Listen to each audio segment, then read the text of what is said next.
Soy Eva Alcorta, profesional del programa Betíraco de acompañamiento al duelo, y os voy a dar una serie de orientaciones sobre lo que no hay que hacer cuando queremos acompañar bien a una persona doliente.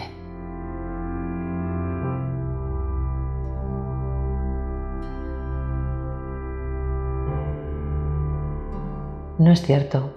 Cuando pasa el tiempo, si no hacemos nada con él, lo único que pasa es el tiempo. Así que lo importante es lo que cada persona hace en ese periodo.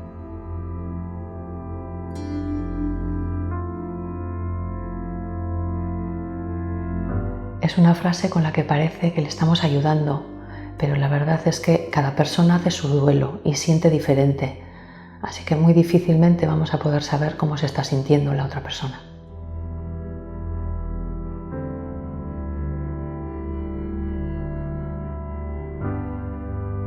Tiene que ver con nuestra propia dificultad para afrontar el dolor que supone la muerte y no se ajustan a las necesidades de la persona que está sufriendo en ese momento.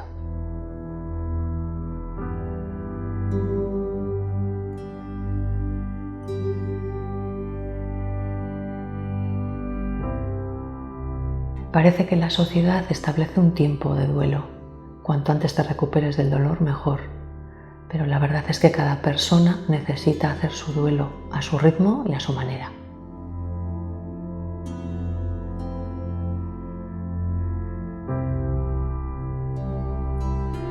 Es muy habitual que pase esto. Al principio hay muchas personas que se acercan a quien está en duelo, pero a medida que pasa el tiempo se van alejando y la persona doliente siente soledad.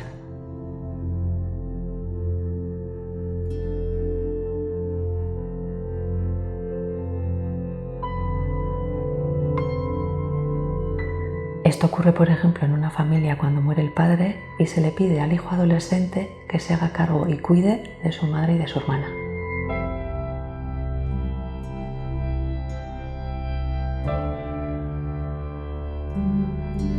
Estamos ahí para acompañarle, la decisión es suya.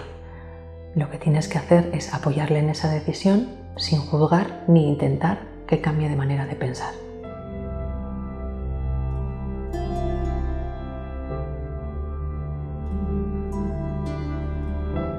A todas las personas nos cuesta mucho pedir ayuda, así que es mejor que seas tú quien se adelante y le llames para tomar un café, dar un paseo y así ella pueda hablar de lo que necesite contigo.